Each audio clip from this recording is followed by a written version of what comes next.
So hello and welcome everyone to the daily news analysis of today, that is 31st of August 2023। So चलिए देख लेते हैं आज की इम्पोर्टेंट आर्टिकल सब। पहला जो article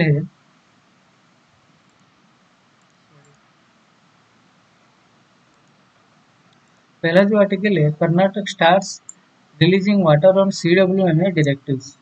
Second, WTS India report flags on illegal trade of red sand Goa। And third is IMSc to pay homage to founder Alladi Ramakrishnan. The need for an Indian system to regulate AI. Cross the boulders in the Indus water treaty. The next is India 74% can't afford a healthy diet. United Nations agency report.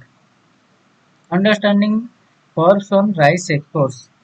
The next is what are the changes to the process for sale of SIM cards. The next is energy ties between India and Russia to increase this year, says Moscow's trade chief. Smooth operation on LAM or LAM critical to Aditya Elwar success. Coronagraph of Aditya Elwar will send 1440 images of sun. What do you under? What do you? What to do with spent? Sorry, what to do with spent nuclear fuel? तो one by one देख लेते हैं। ये जितने भी सारे articles important है ये one by one Hindi newspaper से देख लेते हैं। चलिए, तो पहला जो आर्टिकल है, Karnataka stars releasing water on the CWMA directives। In compliance with the directives of the Kaveri Water Management Authority CWMA, Karnataka has begun releasing water from its reservoirs to Tamil Nadu. The outflow from Krishna Raja Sagar reservoir in Mandya district into the Kaveri was at the rate of 4,398 cubic feet per second, against an inflow of 2,300 cubic on Wednesday morning. The rate of outflow was 2,292 cubic at 8 p.m. on Tuesday, but the outflow was stepped up from around 11 p.m. The outflow from the Kabini Reservoir in Mysore district was at the rate of 2,000 cubic as on 8 a.m. on Wednesday, and cumulative outflow from both the reservoir will be around 6,398 cubic. By Wednesday evening, the outflow from the KRS alone was further increased to 7,329 cubic. The CWMA on Tuesday directed the state to ensure 5,000 cubics of water at Biligundulu on the interstate boundary every day up to September 12. Though Karnataka had strongly put forth its inability to release water, the CWMA upheld the recommendation made by the Kaveri Water Regulation Committee to release 5,000 cubic. Various farmers' organizations had threatened to launch an agitation if water is released. The state government's decision to comply with the CWMA directives is also seen as an attempt to avoid a stricture from the Supreme Court, which is scheduled to hear the issue during the week. Later in the day, farmers belonging to Karnataka Rajya Raita Sangha KRRS launched a protest near the KRS against the government move. Karnataka and the core areas of Kaveri Basin were facing severe drought, and the current storage was barely ensured to meet the drinking water needs of the region, the KRRS said. The water level at the KRS as on Wednesday was 101.58 feet against the full reservoir level of 124.880 feet. The water level on the same day last year was 123.92 feet, underlying the paucity of rain in the Kaveri catchment areas. Gross capacity: the gross storage capacity of the KRS in 49.45 TMC feet, and the actual storage as on the Tuesday was 24.27 TMC feet. As per the record maintained by the Karnataka State Natural Disaster Monitoring Center, the gross capacity of the Kabini reservoir is 19.52 TMC feet, against which the actual storage on Tuesday was 13.61 TMC feet. The cumulative flow from both the KRS and the Kabini of 5,000 cubic over 15 days will result in an yield of nearly 6.8 TMC feet to Tamil Nadu.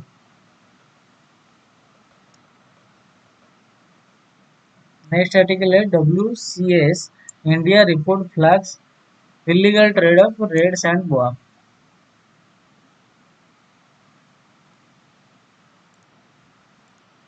A report by the Wildlife Conservation Society WCS India has pointed out 172 incidents of the seizures of red sand boa between the years 2016 and 21. The report compiled by the Counter Wildlife Trafficking Unit of WCS India, entitled Illegal Trade of Red Sand Boa in India 2016 to 21, collects information from media reports on seizures. We documented 172 unique media records involving illegal sand boa trade from January 2016 to December 2021 in India. 15 of these included sand boas alongside other wildlife species, with 157 records talking only about sand boa species. 121 of the 157 incident documents documented seizures involving red sand boas, the report said. Near threatened.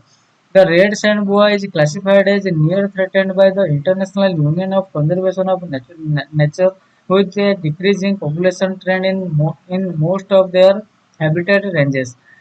Uttara, Uttara Menditra, Mendirata program head counter will Wildlife Trafficking Program of WCS India said this report is an attempt to bring to light the trade in red sand boa, especially online trade, and to develop a better understanding that might help prevent the illegal collection and scale of the species. The report points out that incidents of illegal sand boa trade were documented in 18 states and the Union Territory, covering 87 districts across India. The highest number was recorded in Maharashtra, 59, often from urban areas such as the district of Pune, 11, Thane, 9, Raigad, 7, and Mumbai suburban, 5. The second highest number was recorded from Uttar Pradesh, 33, often from region in proximity to the international border with the Nepal, such as the district of Bahraich 8 and Lakhimpur Kheri 7. The red sand boa is now acknowledged as one of the most traded reptile species in the illegal trade market due to its demand in the pet trade as well as for use in black magic. Nirmala Kulkarni, senior consultant WCS India and an experienced herpetologist, said.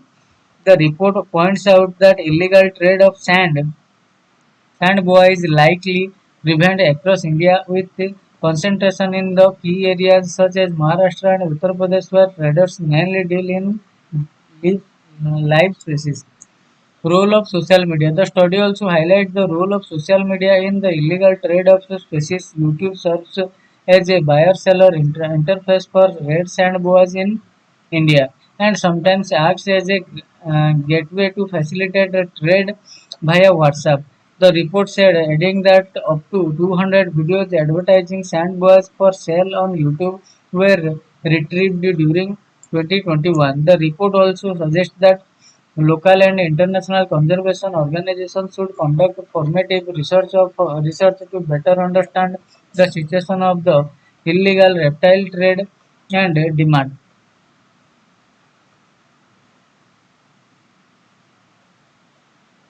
And next is IMSc to pay homage to founder Alladi Ramakrishnan.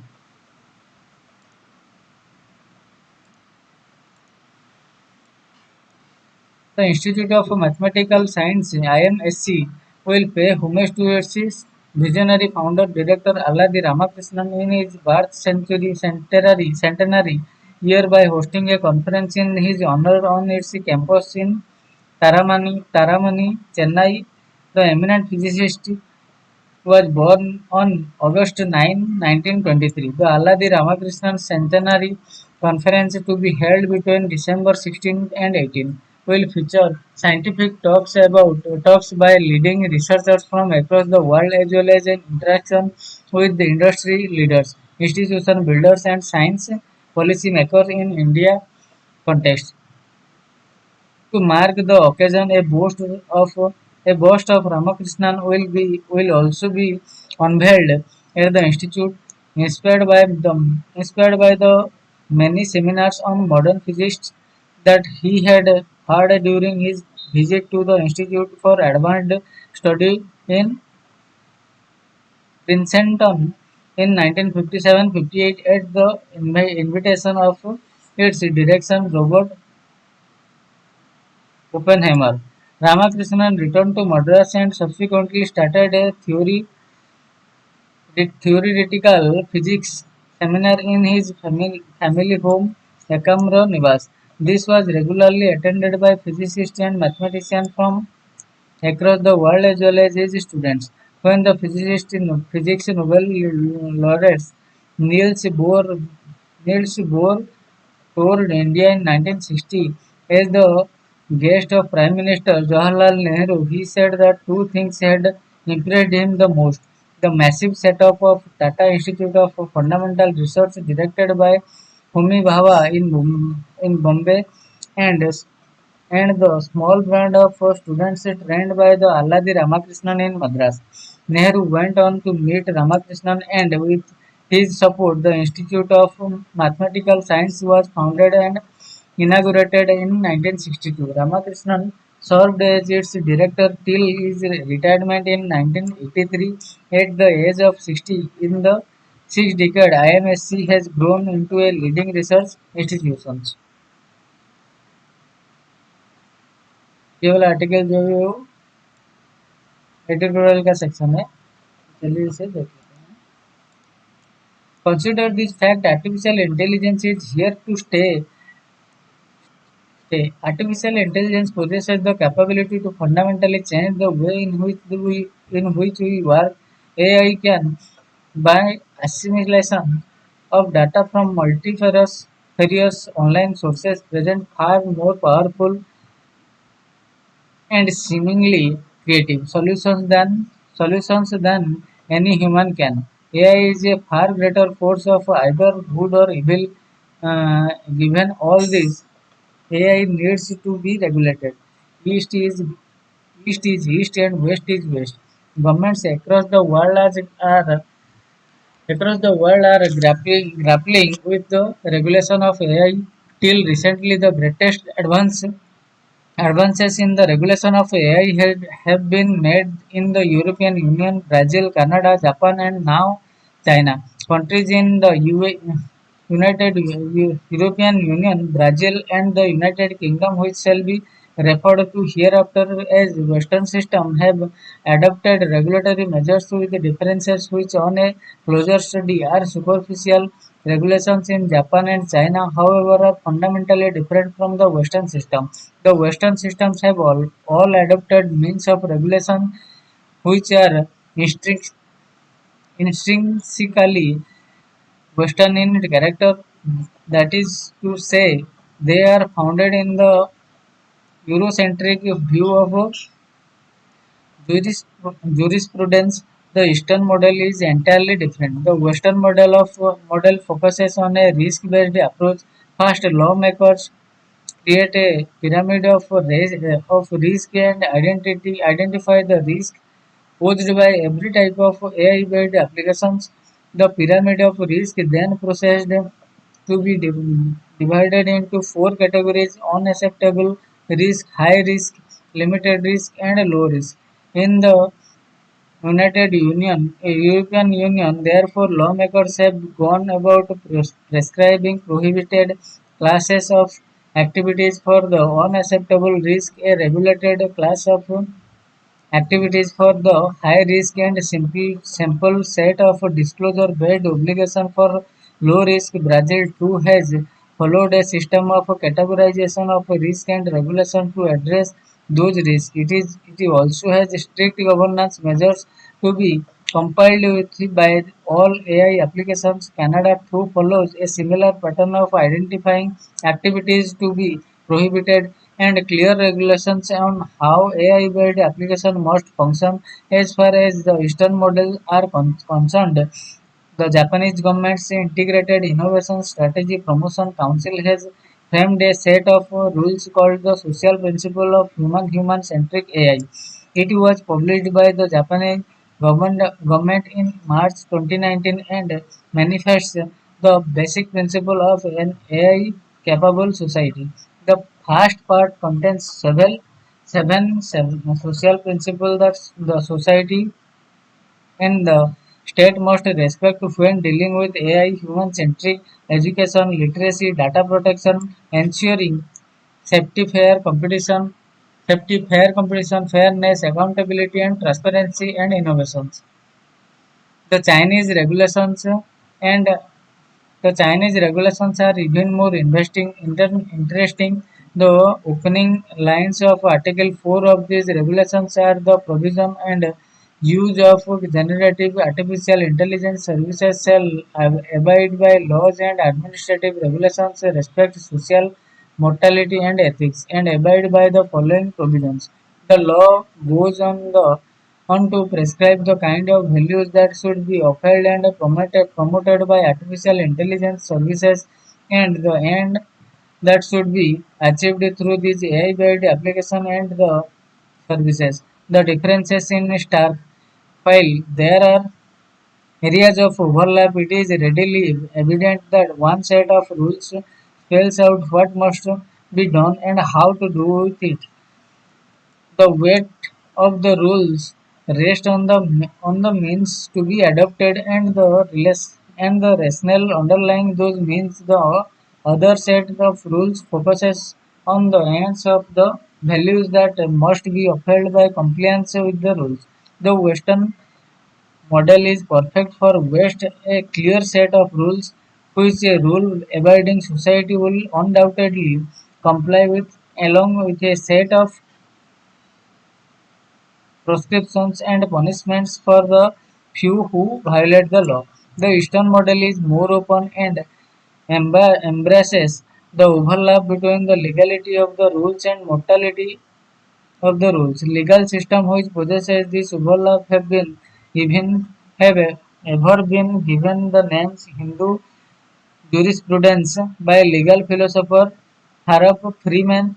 Why is there is why why is there this difference between the West and the East? In the 1930s, Professor Northrop of the Yale Law School undertook a very interesting study of legal system in the East and the West. While he was not particularly focused on Indian legal system, his conclusion as outlined below are very apt to use as well. The underlying theories. After examining the cultural relativism between the Eastern and the Western system, Professor Northrop concluded that the Eurocentric legal system created rules of law through postulations, that is to say, the legal system defines precisely what must be done in any given social order by humans and prescribes the penalties for non-compliances therewith. On the other hand, Eastern or Oriental legal system created rules of law through intuitions, that is to say, law prescribes the end that is to be achieved and the mortality underlying that law. The subjects intuitively define for themselves the most appropriate means for achieving those ends, keeping in view the underlying morality of the law. In India, our ancient legal system were so profoundly successful because there was a clear indication of the end to be achieved as well as an underlying moral code. People complied with those laws by the process of intuition underlaid by morality. We see repeated echoes of this in the Pandavas' exile to the forest and in Emperor Ashoka's edicts. This served us well. Never China has a story where Emperor Udi in 140 BC, 140 BC punished his Ireland sister by proclaiming the law was created by my former royal father. If I break their laws because of my sister, how can I face them in the royal temple after I die? Law and morality are synonymous in the East. The British law and morality. Okay. The British who came to India transplanted their legal system here.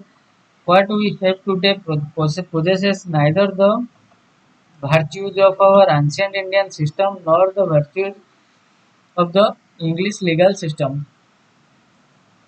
Q from the judiciary. Justice V.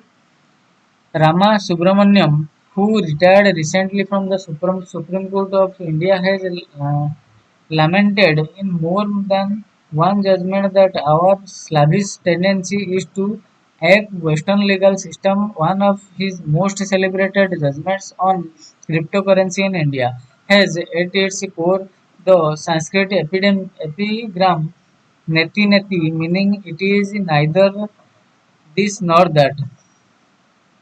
One would expect regulators to take the cue from our judges and frame our newest regulations based on our Eastern model of jurisprudence. Thus, system based on AI must be regulated. It is for India to frame its regulations. Do we slavishly copy the West and frame lengthy regulations with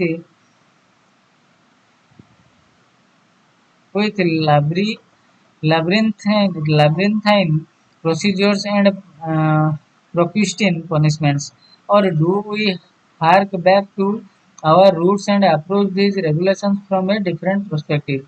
Niti Aayog has circulated three decisions paper which touch upon AI. In each of these, there are references only to the AI regulations in the United European Union, the United States, Canada, the United Kingdom and Australia. It has gone on to state the responsible AI principle discussed earlier in this paper have been developed by first identifying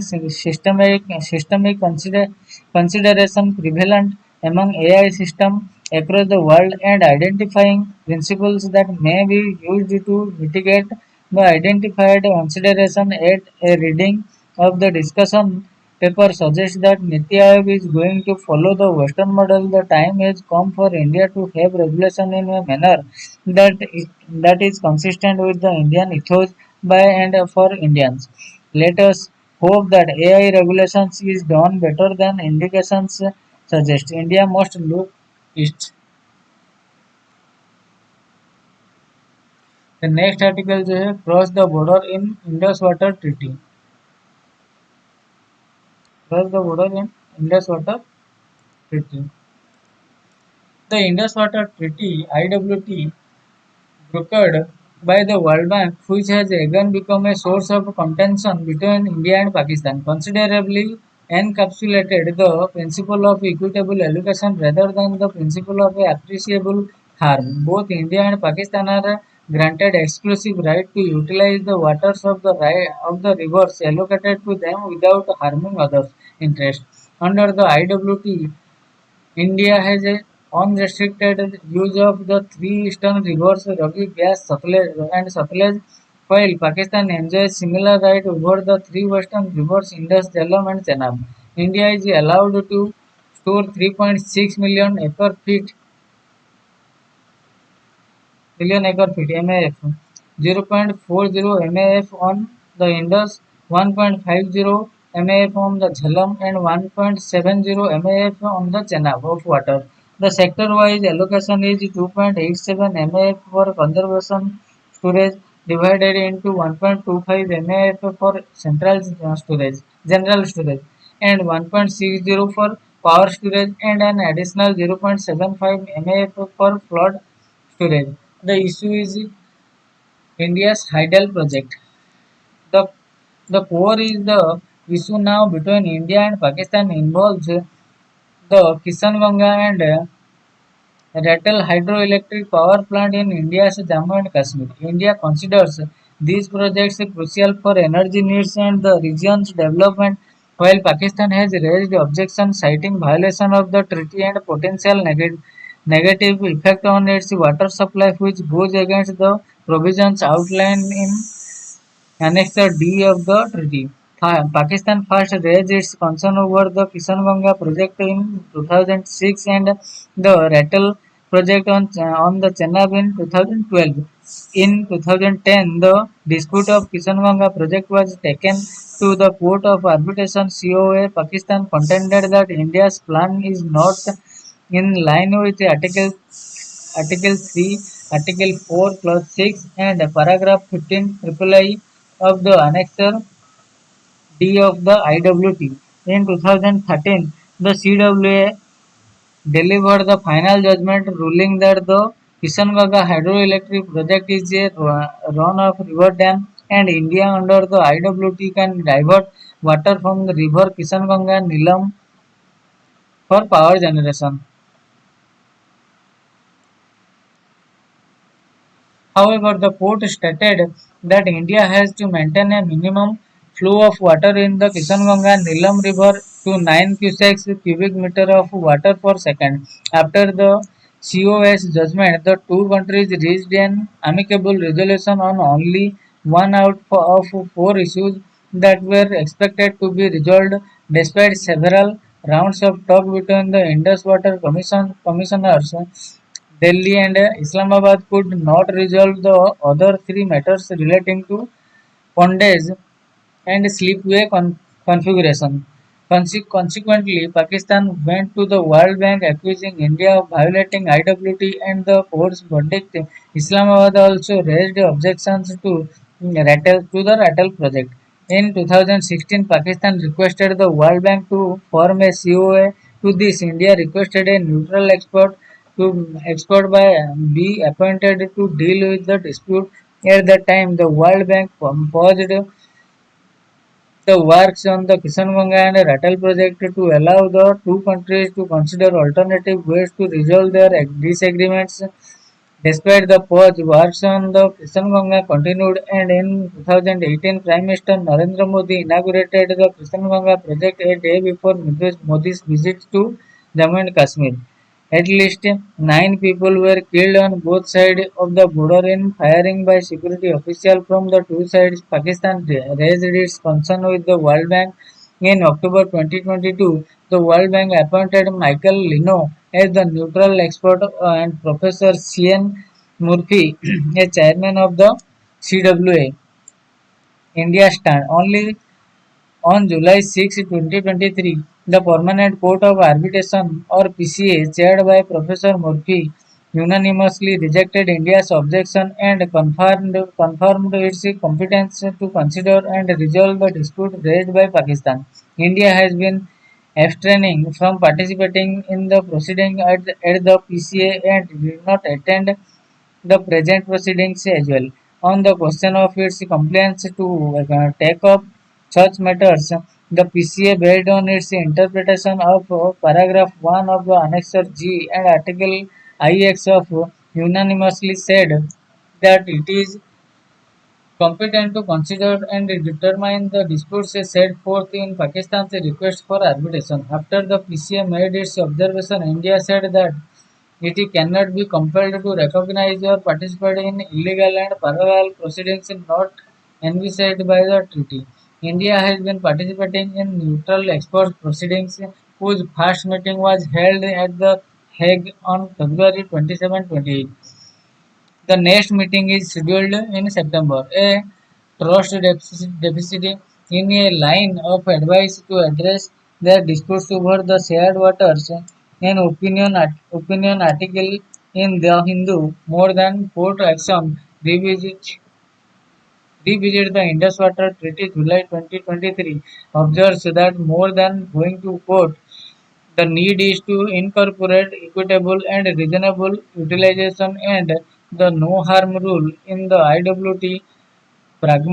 Pragmatically, any such incorporation requires better ties and enduring trust between India and Pakistan. Due to a wide trust deficit between the two countries, there is a remote chance of Pakistan accepting India's request to renegotiate to modify some of the provisions in the IWT.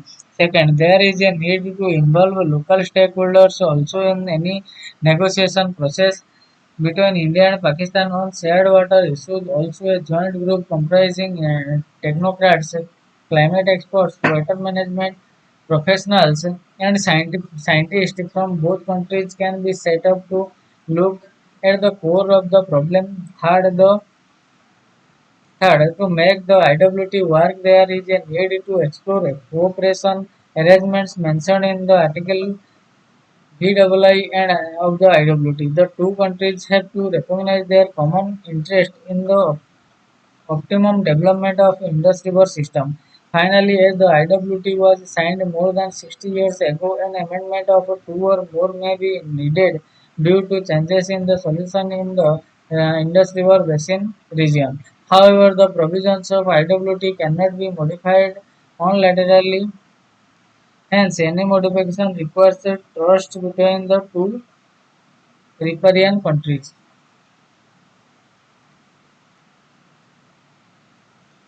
In India, 74% in India 74% cannot afford a healthy diet. UN agency report.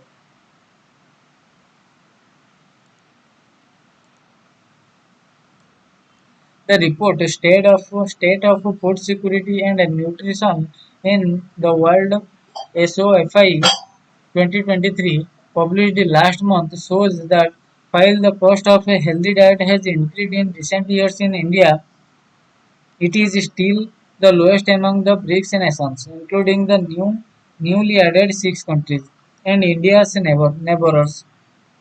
However, the share of people who are able to afford such a healthy diet is still low. India features as the bottom of the first bottom of the list since income levels are stagnant or going down. SOFI is published by the Food and Agriculture Organization and jointly produced with fellow United Nations agencies. The data point published on the Wednesday concluded that the cost of meals in Mumbai rose by 65% in 5 years, while salaries wages rose by 28 to 37%. Mumbai was chosen as an exemplar due to the availability of consistent data. Today's analysis takes a broader view by comparing India's numbers with other countries. In the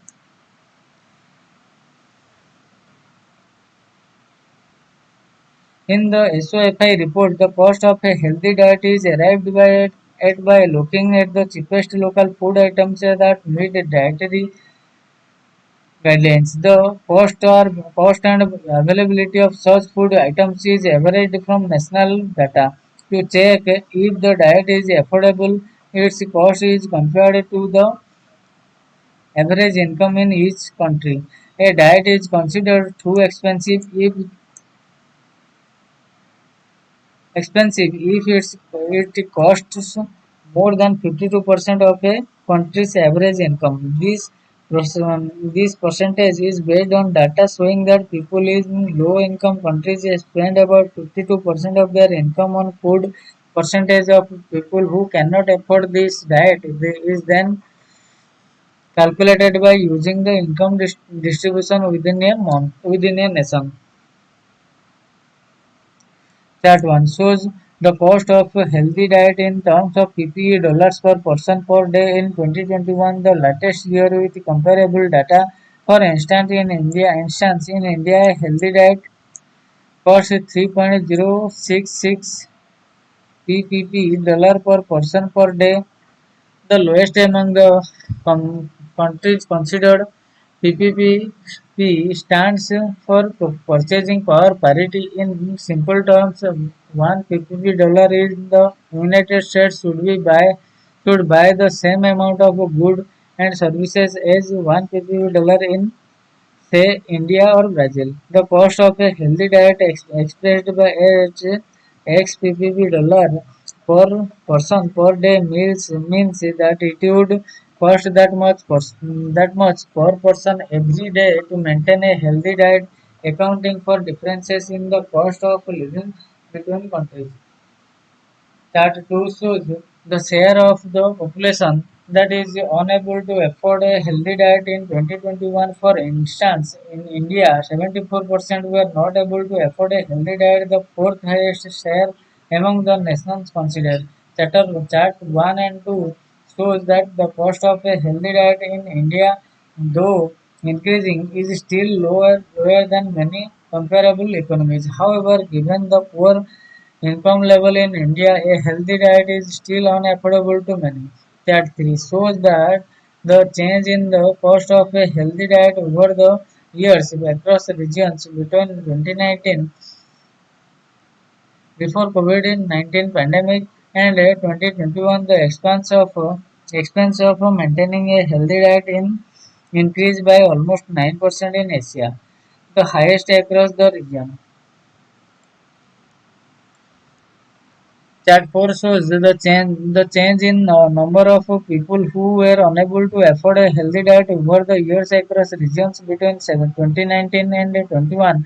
Asia, followed by Africa, recorded the highest growth in the number of people who would not afford a healthy diet.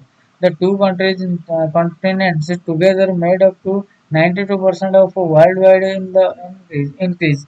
In Asia, South Asia, and in Asia and South Asia had the highest number of people, 1.4 billion, and the highest share, 72%, who could not afford a healthy diet.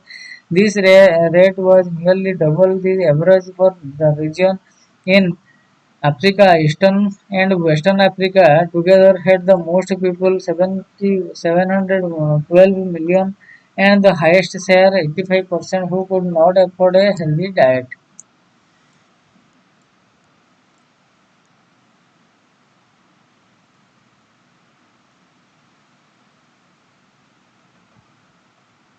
Underlying understanding costs on rice exports.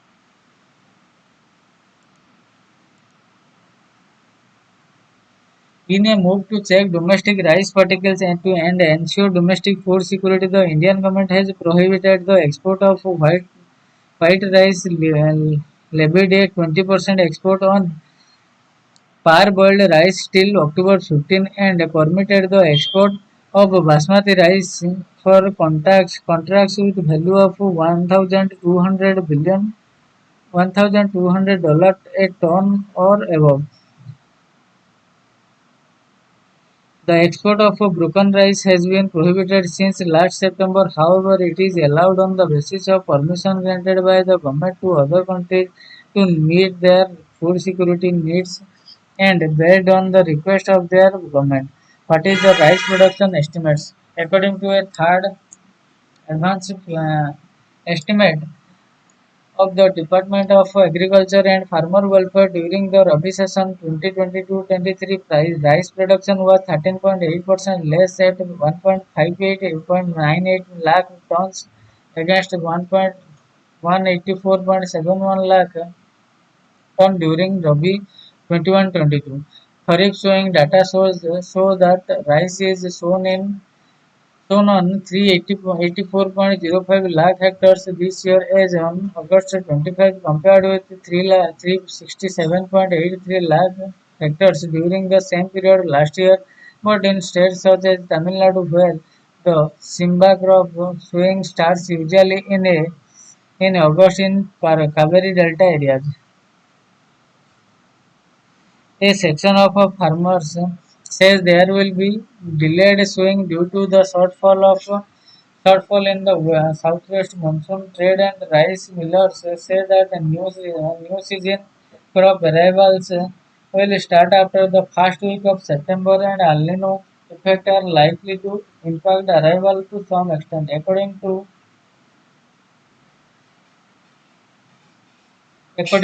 M. Nandan, Secretary of the Tamil Nadu Rice Millers Association, Paddy prices that were 27 rupees a kg last year this month are at 33 rupees a kg now. What about rice exports? India is the largest rice exporter globally. India is the largest rice exporter globally with a 45% share in the world rice market.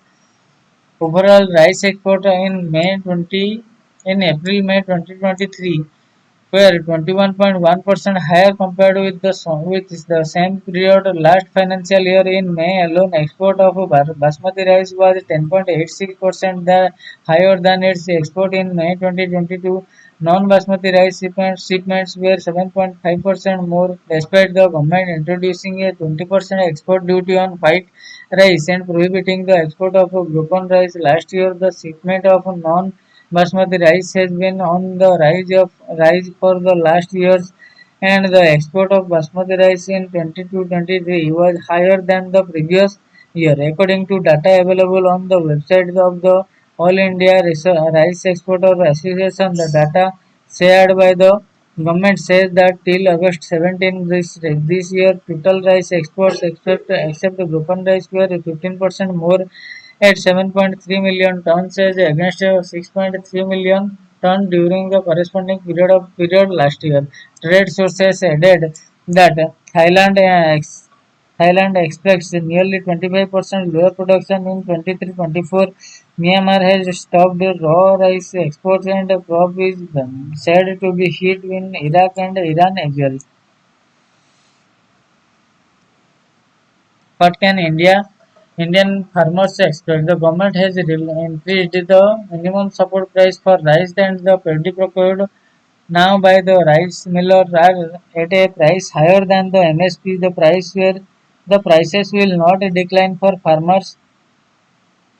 The restriction on export will ensure that there is no steep climb while ensures that there is no steep climb in rice prices in the market. When the benchmark price set by government is high, the farmers will realize better prices, say the trade sources for domestic consumers through the though there is a slight increase in the rice prices at present, in the long term, availability is secured and prices are not expected to spiral. A clear situation on the arrival and government policy will be known by the mid-September. What are the exporters saying?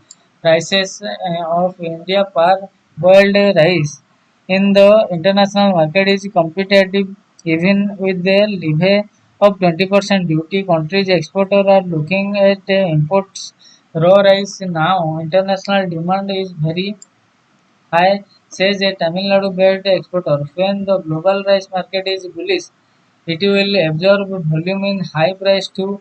The government should look at classifying rice as common rice and a specialty rice for exporter policy decision rather than the classifying as basmati and non-basmati. As many as 12 varieties of rice have geographical indication recognition, and these should be inserted from general markets. Interventions suggested the trade policy consultant S. Chandrasekaran. In the case of basmati rice, the government should have permitted exports to continue or feed the minimum value for export at $900 a ton. Says Mohit Gupta, a basmati rice exporter. Exporters will not buy paddy if there is no demand. This will only affect the farmers. She says, since India since Indian rice quality and the consistency in supply is a good, export demand for Indian rice went up. Basmati is a specialty rice and new crop arrival will start soon and there is no need for restriction.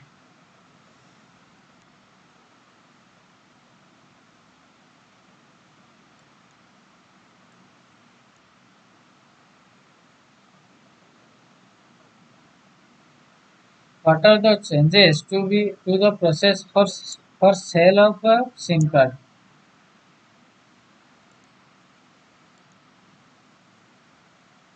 In August 17, seeking to further tackle the menace of cyber crimes and financial fraud, Union Minister for Telecommunication Ashwini Vaishnav introduced two reforms.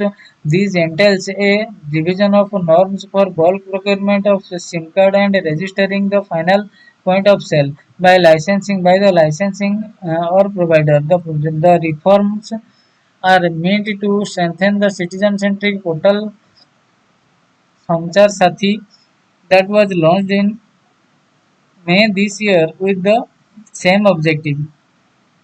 What is Samchar Sathi? Broadly, the citizen-centric portal allows citizens to check the connections registered against their names, block mobile phones which are stolen or lost, report fraudulent and or unrequired connection, and verify the genuineness of the device before a purchase using the IMEI International Mobile Equipment Identity. Sanchar Sathi has till date analyzed 114 crore active mobile connections. 114 crore active mobile connections. Of these, 66 lakh connections were flagged as suspicious and 52 lakh consent connections were discontinued because they failed re-verification. On other than these, 66,000 WhatsApp accounts have been blocked and 8 lakh bank wallet accounts were frozen. Furthermore, as per the Department of Telecommunication, more than 300 FIRs have been filed against more than 1,700 dealers. What is the reforms on POS?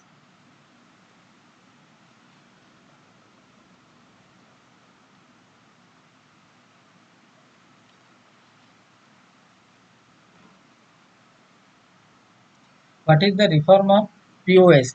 From now on, it will be mandatory for franchisee agents and distributors of SIM cards, all POS to be registered with the license or the telecom network operators. The onus would be on the operator to carry out an indisputable verification of a POS. Importantly, police verification of the dealer is mandatory. Existing SIM card providers have been given 12 months to comply with the registration process requirements. If the POS is found to be involved in any illegal activity, the agreement would be terminated with the entire entity being blacklisted for 3 years. It would also draw a penalty of 10 lakh. The DOT holds that these provisions would help in identifying, blacklisting, and eliminating rogue, rogue POS from the licenses system and provide an encouragement to the upright POS. What about bulk SIM cards? Broadly, the latest provision would replace the system of a block bulk procurement of SIM card by businesses, corporates, and those meant for specific events. With a system of entailing business connections, sizable procurement by a registered business entity or enterprise elaborating on the premise, Mr. Mr. Vaishnav observed that 20% of a bulk procured SIMs were misused. In the use of bulk connection, a lot of SIM would be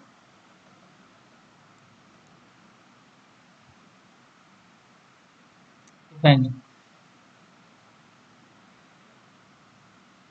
The next is energy ties between India Russia to increase this year, says Moscow trade chief.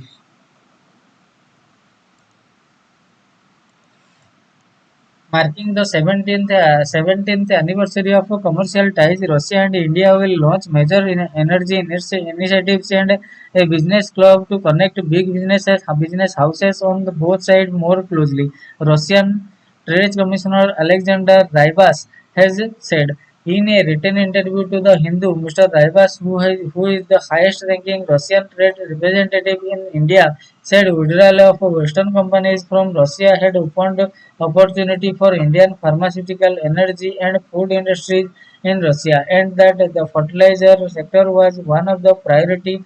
priorities for both sides. This year, further petrochemical conservation will be launched at Nayara.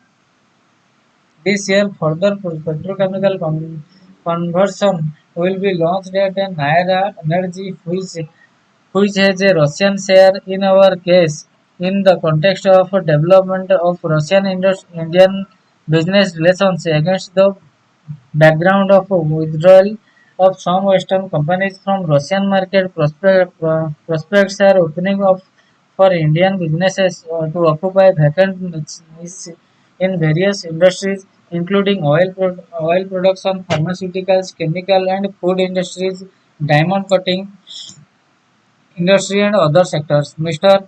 Rivas said, highlighting that Indian investment in Russia at present exceeded $14 billion and continues to rise. While India-Russia energy trade has increased since the beginning of the Ukraine war in 2022, the business environment between the two countries was also shadowed by the prospects of Western sanctions. Mr. Rivas dismissed the possibility that Western sanctions could hurt bilateral business between Russia and India and observed that it had in fact opened an area of opportunity between Indian and Russian industrial sector. He also argued that the diamond sector of India had not been affected by the sanction on the Russian diamond industry.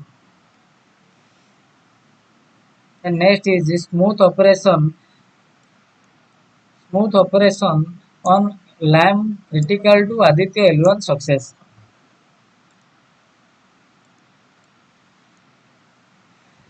A small but powerful engine going by the acronym LAM will have a critical role to play in the upcoming Aditya L1 mission of the Indian Space Research Organization to study the Sun. The successful operation of LAM short for liquid liquid apogee motor is vital to ISRO's plan to place the Aditya spacecraft in a hollow orbit at Lagrangian point L1. Tried and trusted. Developed by the Liquid Propulsion System Center (LPSC), the ISRO Center for Liquid and Cryogenic Propulsion in Thiruvananthapuram, LAM has played an important role in missions including 2014 Mars Orbiter mission (MOM), Mongolian, and the more recent Chandrayaan-3. In simple terms, LAM engines are used for orbital adjustment maneuvers of satellites and spacecraft in orbit. For the Aditya L1 mission, the ISRO will use a LAM identical to the one used in the Mars and Moon missions, says LPSC Director V. Narayanan. Aditya L1 is the first space-based observatory class Indian solar mission to study the sun, the ISRO said. Newton thrusters.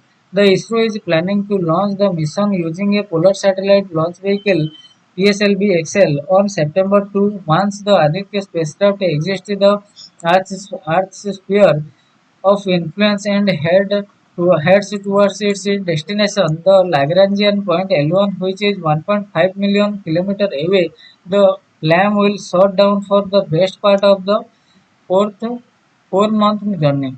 The propulsion system of the spacecraft comprises 440 Newton LAM engine plus 822 Newton thruster and 410 Newton thruster, which will be intermittently fired. The thrusters will be used to correct the orientation of the spacecraft as it traverses the vast emptiness of space. The big challenges before the ISRO is restarting LAM at a precise moment for braking the spacecraft as it closes in on its destination and nudging it into the desired hollow orbit at L1. During the Mongolian mission, this critical maneuver waking the LAM engine after an extended hibernation had given ISRO scientists nail-biting moments, identical yet different. The propulsion module system on Aditya L1 is identical to the one used on Chandrayaan 3. The LAM engine is similar. Its propellant combination monomethyl hydrogen MMH and MON3 Mon short for milled oxides of nitrogen. 2 is the same. Its volume is different. Hence, propellant tank sizes are also different, says Dr. Narayanan. About 1.5 million kilometers from the Earth between it and the Sun is L1, one of the five Lagrangian point of the equilibrium point in the Sun-Earth system.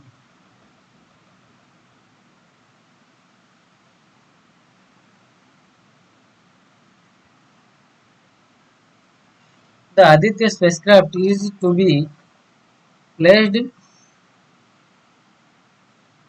in a hollow orbit.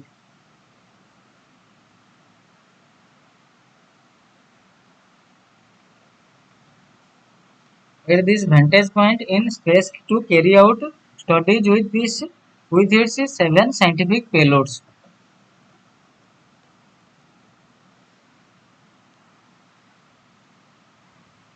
Coronagraph of Aditya alone will send 1440 images of Sun. 14.40 images of Sun. The visible emission sorry, The visible emission line coronagraph (VELC), the primary payload on board India's first dedicated scientific mission Aditya L1 to study the Sun, will be sending 1440 images of the Sun every day to ground stations. The VELC, developed by the Indian Institute of Astrophysics, Bengaluru, will be able to observe the corona continuously from the Lagrangian point L1 of the Sun Earth system, which is about 1.5 million kilometers from the Earth. Aditya L1 is scheduled to be launched by the Indian Space Research Organisation from the Satish Dhawan Space Center in Sriharikota at 11:50 am on Saturday.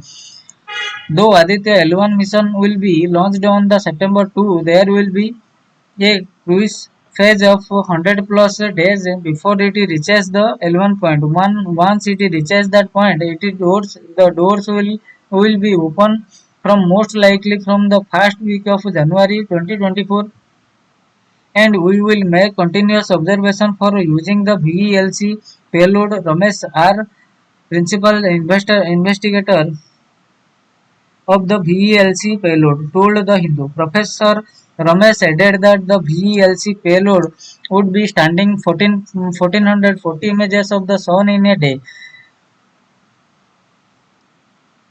With so much data, the ground segment should be ready to process these images in real time, and within a turnaround time of 24 hours, these should be sent back to ISRO so that the data are disseminated to the scientific community and the public, he said. We need a tremendous computing power for which the IIA is ready, and all the software are being tested so that with the minimum overlap time, the data from the spacecraft will be downloaded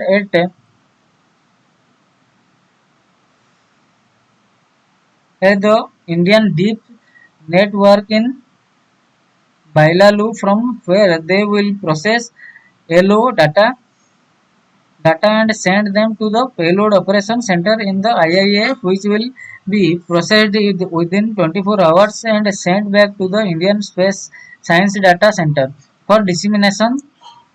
Professor Ramesh said there will be 6 other payload on board the Aditya L1 whose mission life is 5 years. तो चलिए आज का last article देख लेते हैं. What do you what to do with spent nuclear fuel? What to do with spent nuclear fuel?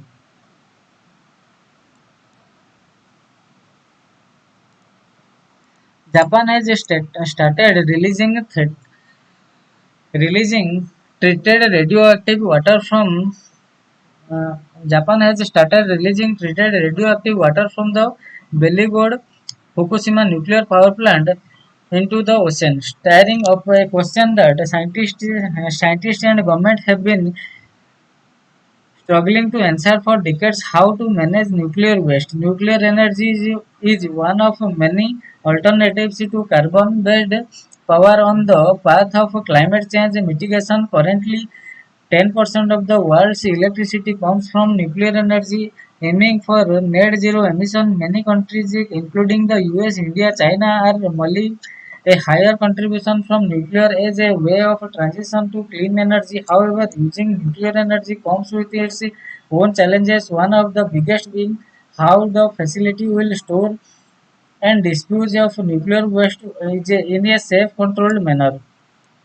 Options include storing spent fuel in pools until they cool and in dry cask and burying them in the near surface disposal facility at ground level or below. Experts are aware of many options on this front, but they are all temporary. A more permanent solution is required because the waste can persist in a dangerous state for periods ranging from days to decades or more, depending on the isotopes. Temporary options include storing spent fuel in pools until they cool and in dry cask and burying them in near surface disposal facility at ground level or below. These facilities typically have a protective covering at least a few meters thick. The waste is laid in the vault and then backfilled with soil and clay. The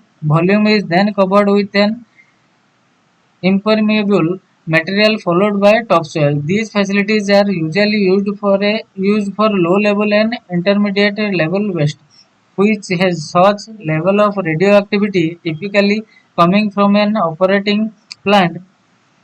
High level waste has few options. The most feasible is deep geological disposal, and Finland seems to be showing the way. A facility in this Scandinavian country will become the first to realize this option when the Onkalu repository opens in 2025.